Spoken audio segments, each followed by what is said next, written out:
We're out. Here we go.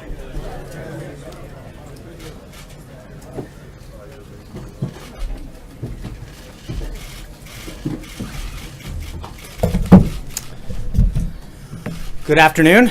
I hope you all had the opportunity to pay your respects to the brave men and women who have given their lives for our freedom yesterday on Memorial Day. I want to begin by recapping the incredible historic trip that the President and the First Lady have just concluded, because it truly was an extraordinary week for America and our people. In just 9 days, the President traveled across Europe and the Middle East and interacted with nearly 100 foreign leaders. It was an unprecedented first trip abroad, just 4 months into this administration, and it shows how quickly and decisively the President is acting to strengthen alliances, to form new partnerships, and to rebuild America's standing in the world. We've never seen before at this point in a presidency such sweeping reassurance of American interest and the inauguration of a foreign policy strategy designed to bring back the world from growing dangers and perpetual disasters brought on by years of failed leadership. President Trump started in Saudi Arabia, beginning his first foreign trip as president in the nation that's the custodian to the two holiest sites in the Islamic faith. The president was greeted on the tarmac by the King of Saudi Arabia and received with incredible graciousness by the kingdom and its leaders throughout his stay. The president's address to the leaders of more than 50 Arab and Muslim nations was a historic turning point that people will be talking about for many years to come. He did exactly as he promised in his inaugural address, united the civilized world in the fight against terrorism and extremism. The president was very direct in calling on the leaders of the region to drive out the terrorists and the extremists from their midst and to isolate the Iranian regime that supports so much of this violence. He let American allies know exactly what they can expect from us going forward, what he called, quote, a principled realism rooted in common values and shared interest. He laid out the case in persuasive detail for why the Muslim world must take the lead in combating radicalization.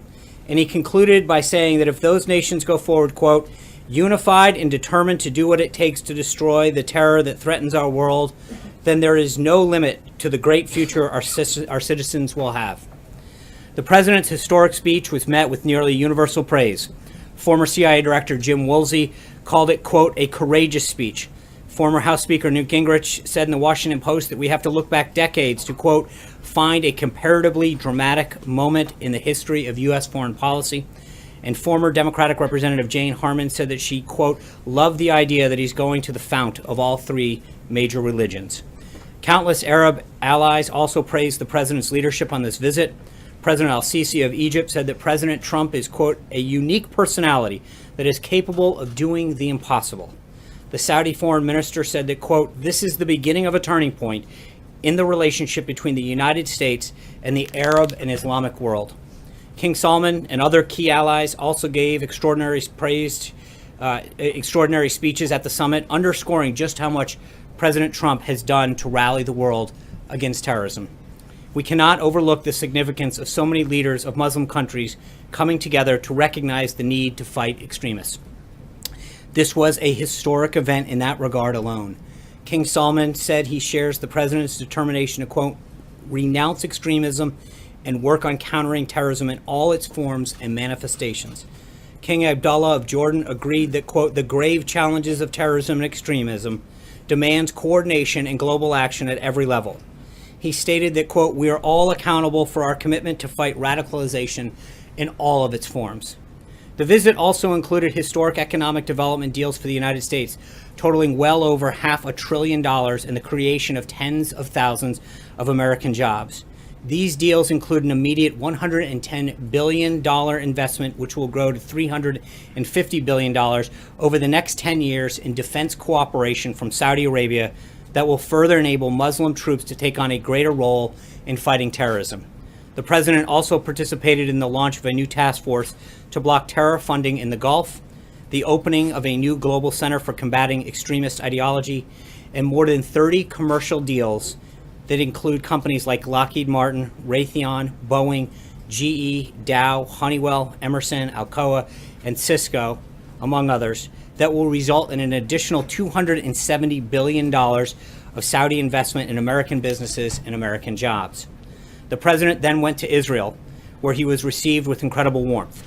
He strengthened America's unbreakable bonds with Israel, made the first ever visit by a sitting American president to the Western Wall, and gave a highly praised address at the Israel Museum as part of a continuing effort to rally nations together in the fight against terrorism and common enemies. The moving address spoke of a future in which, quote, children around the world will be able to live without fear, to dream without limits, and to prosper without violence. He said, I ask this land of promise to join me in fight our common enemies, to pursue our shared values, and to protect the dignity of every child of God. The president also visited Yad Vashem to memorialize the victims of the Holocaust and to pledge never again.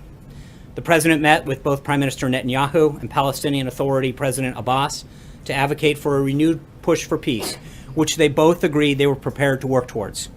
He also discussed with both leaders how to increase cooperation against terrorism.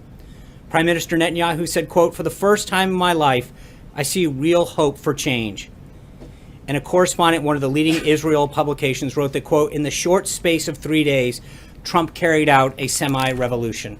From Israel, the president traveled to Rome, where he met with Pope Francis at the Vatican.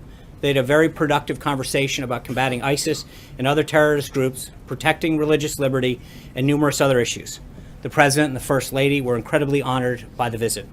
The president then attended the NATO summit in Brussels, where he boldly stood up for American taxpayers and our common defense by calling on other NATO countries to pay their fair share on a speech delivered with the leaders of all of NATO's countries, all present. Hardworking Americans saw a leader represent them and their security on the international stage. The president also urged NATO to adapt the alliance to more effectively combat terrorism.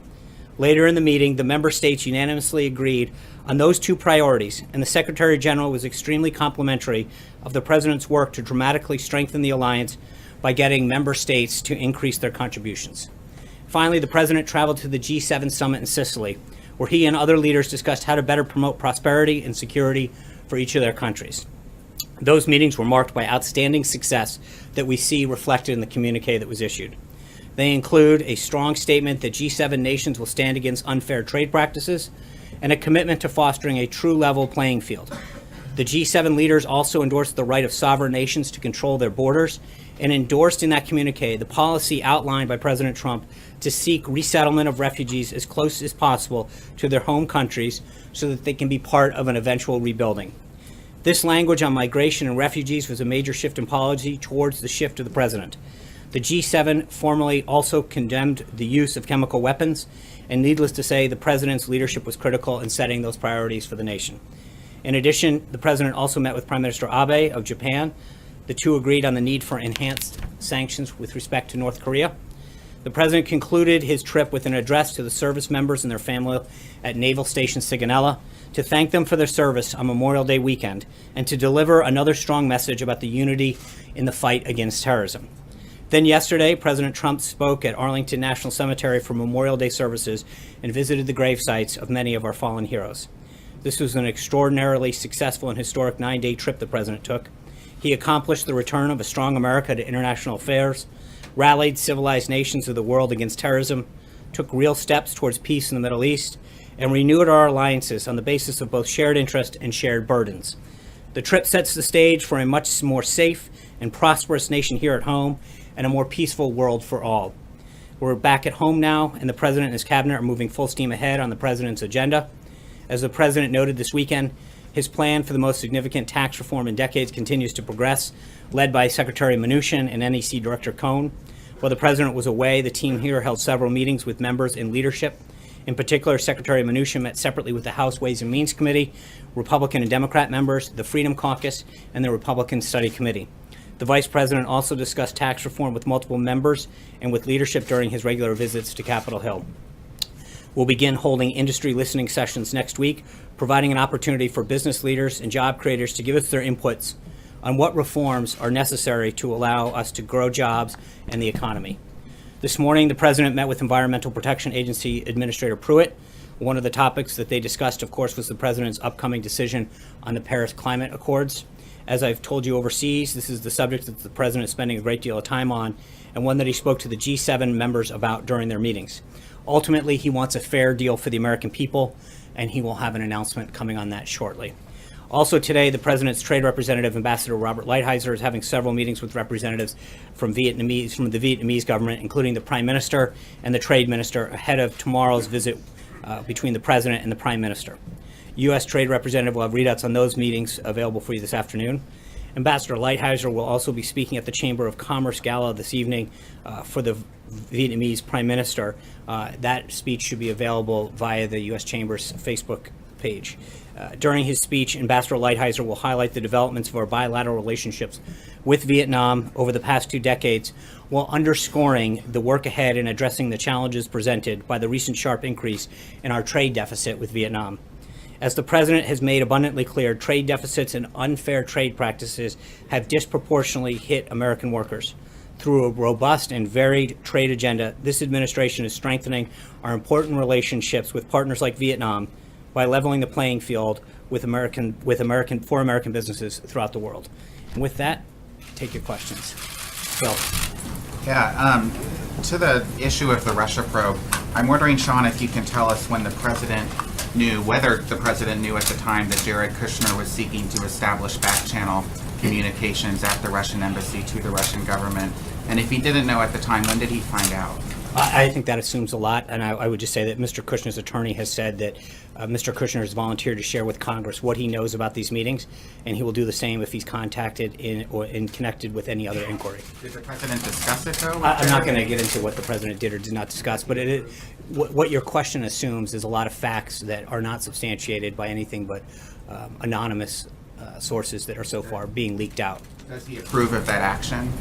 You're asking if he approves of an action that is not a confirmed action.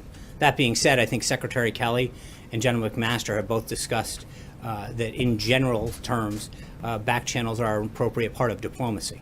So does the White House dispute that happened? I'm not going to get into it, but your question presupposes facts that have not been confirmed. Thank you, Sean. Did the President retweeted this morning an article about that back channel that was based on an anonymous source that said that there was an effort to set up a back channel, that it was the Russians who suggested that, and that it was to talk about Syria?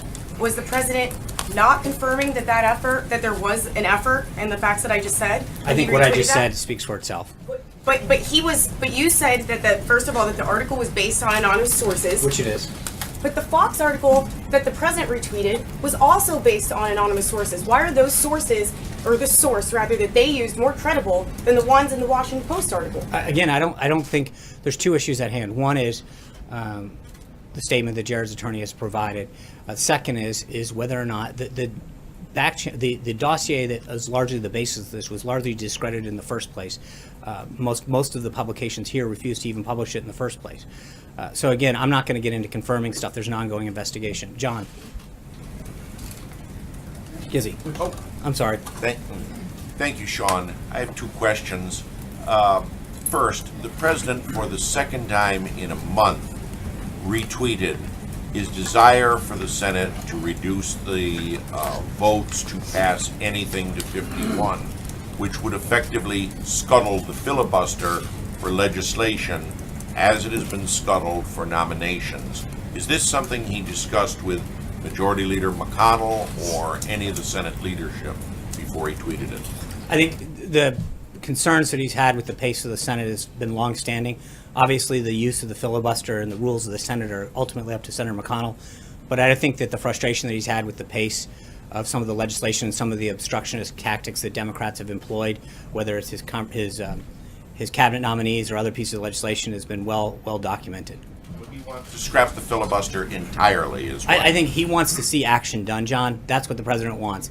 Whether it's the delays that Democrats opposed to his cabinet nominees or pieces of legislation. He wants action. This president was elected to get things done, and he wants to see things move through the House and the Senate, especially when you've got a majority of support and people to stop playing games. Zeke? Second Yep. question, I did want to mention that before he left to go abroad, the president praised Philippine President Duterte for his action against drug dealers and dealing with them. Various human rights groups have condemned President Duterte, saying that a lot of the executions of drug dealers have been done without trial. Does the president stand by his words of praise for the Philippine president? I think the president recognizes the need to combat drugs, but he also believes in human rights. It's something that he's worked with several countries. It's one of the reasons that he's reviewing the Cuba policy, et cetera. He wants human rights is something that's very strong to him. It's something that he's discussed in private with several countries. Zeke? Tomorrow is the deadline for the Jerusalem Embassy Act, the expiration of the last Obama waiver, the 6-month waiver. Has the president made a decision whether or not to sign another waiver? No. And so that decision will be made in the next 24 hours, presumably? When the president has a decision to make, we'll let you know.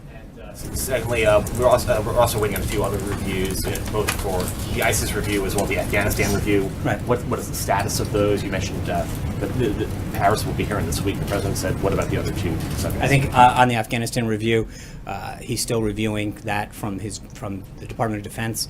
When we have an announcement, we'll let you know. Sarah? John, the president tweeted on Sunday that he thinks Republicans should, quote, add more dollars to healthcare and make it the best anywhere. What did he mean by that? Well, there's a lot of savings that are coming out of the repeal and replace effort right now. I think we're at $119 billion that we saved through the president's efforts. And I think the health care has been something that the president's been very clear on throughout his time as a candidate, through his presidency, to make sure that the American people get the care and the accessibility that they need. He understands how important health care is. And the bottom line is he's going to do whatever it takes to make sure that people have quality, accessible health care. More dollars, did he mean to the high-risk pools? Did he mean to the cost-sharing reduction payments? Where did he want to I add think them? this is the bill's in progress. Obviously, it's in the Senate right now, and he's willing to work with them to do what it takes. Olivier. John, following on one of Zeke's questions, Afghanistan's now the country's longest war. How much more American blood and treasure is the president willing to expend, and does he think it's a winnable conflict? I think the conflict that he wants to defeat ISIS. He wants to defeat al-Qaeda. He wants to defeat threats, to defeat terrorism. I think I just read to you throughout the trip, that was the common thread. The uniting the Muslim world, talking about it with Prime Minister Netanyahu and President Abbas, talking about it even with the Pope, that wherever he went on this 9-day trip, protecting our country, protecting the world's people, was at the front of that discussion. And I think he wants to do whatever he has to do to make sure that our country is safe and our people are safe. That's why he's asked for this review. Hey, Sean, let me ask you a couple, if you don't mind. First, on tax reform, the president tweeted over the weekend that it was going, quote, very well. You just used the word progress. However, Republicans on the Hill still appear to be divided. The president tweeted today that maybe they should reverse the filibuster rule. So I'm wondering what the progress is and what is it that is going very well at this point in time? I think the reception that Secretary Mnuchin and others on the staff have gotten from leadership, members of the House Ways and Means Committee, Senate Finance, et cetera, has been very welcoming, as well as in the business community. But I think obviously part of as I just mentioned to the previous question, part of the reason that he is frustrated with the Senate rules is because when there is a majority of support on key issues or key people, as the case was in the confirmation progress, he thinks it's standing in the way of progress that the American people have asked for. Let me ask you about the FBI director. Before the foreign trip, Joe Lieberman was the leading candidate identified by the president. Mr. Lieberman's out. Where does the FBI director search stand? John Pistol, is he at the White House interviewing today? Is he the leading candidate at this point? The president will be meeting with 2 additional candidates this afternoon, both Chris Wray and John Pistol. When the president feels as though he's met with the right candidate, he'll let us know. But he'll meet with candidates today and continue to do so until he finds the right leader. Are they two finalists at this point? Are they the 2 finalists or 2 of an expanding The group? president is the ultimate decision maker, and when he makes a decision as to who he believes is best to lead the FBI, he will let us know. Katie. the president tweeted that tax reform is going well, but you just said that he's actually very frustrated with the lack of progress in the Senate. So does the White House still stand by its August deadline for tax reform?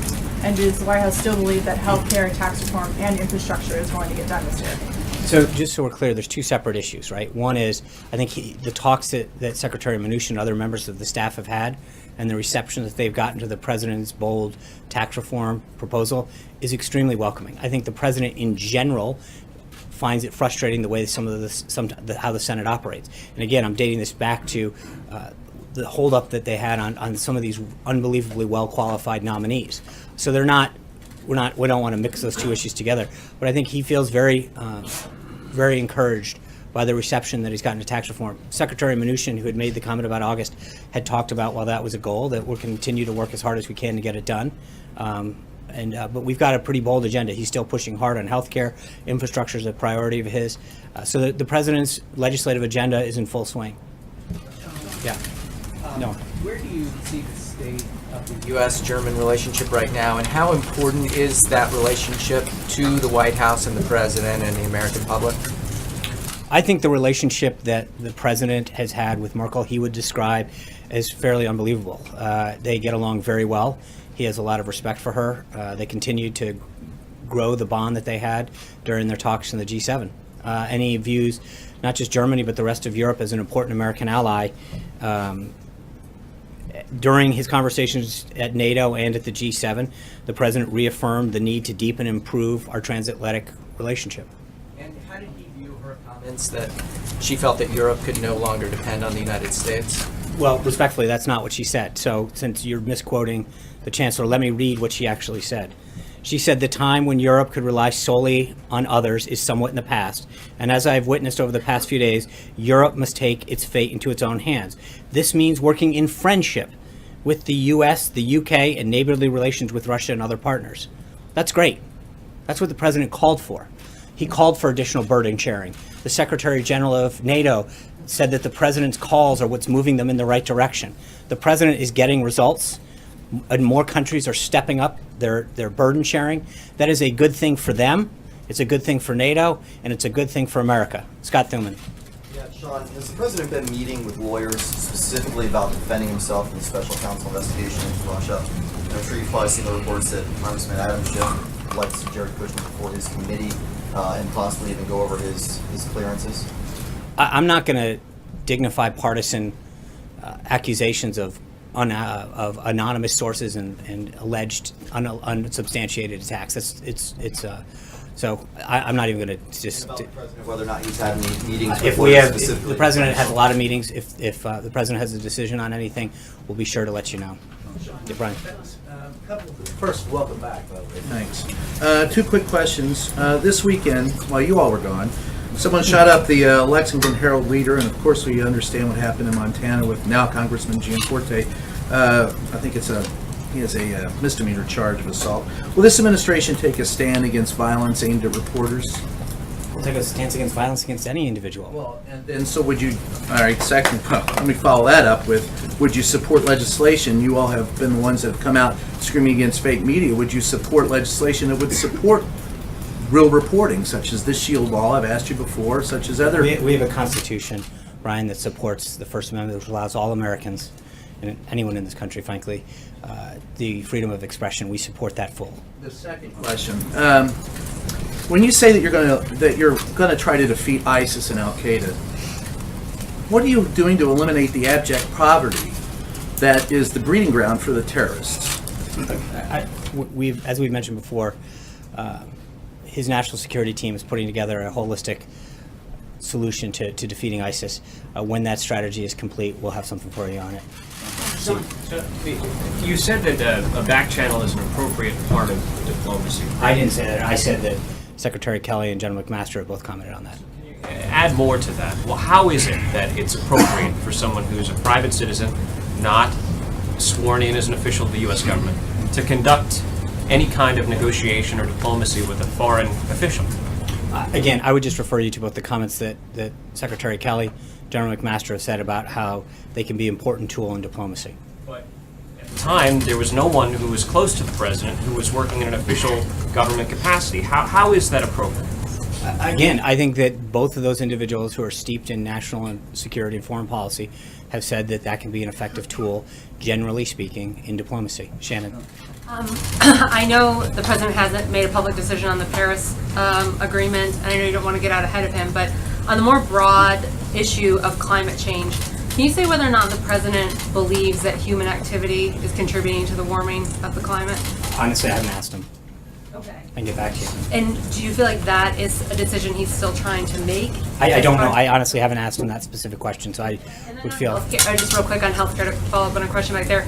So as part of the tweet about wanting to add more money to get better healthcare, would the president consider putting back some of the Obamacare taxes that were taken out of the health bill as it goes into the Senate? Would he be in support of keeping taxes in there to help pay for health care? Again, that negotiation is ongoing with the Senate, and I don't want to presuppose what the president may or may not want to do. Deborah.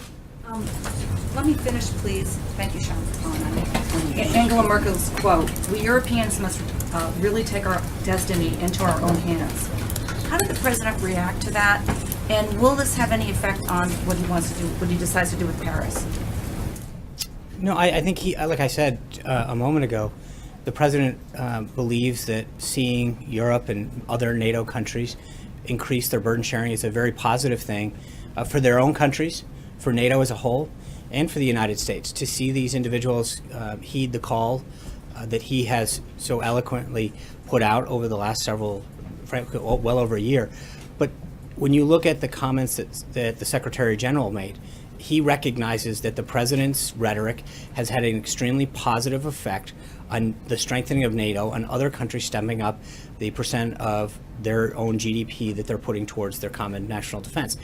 That benefits everybody. It benefits us, it benefits NATO, and it benefits themselves. And will it affect his decision on Paris? Well, I'm sorry? Will it have any effect on his decision on I don't, Paris? obviously, that's what he ultimately decides is up to him. Sean, does the departure of Michael Duffy signal some kind of broader reorganization in the West Wing? Obviously, we're hearing that former campaign aides like Gordon Duffy and David Bossie might be returning.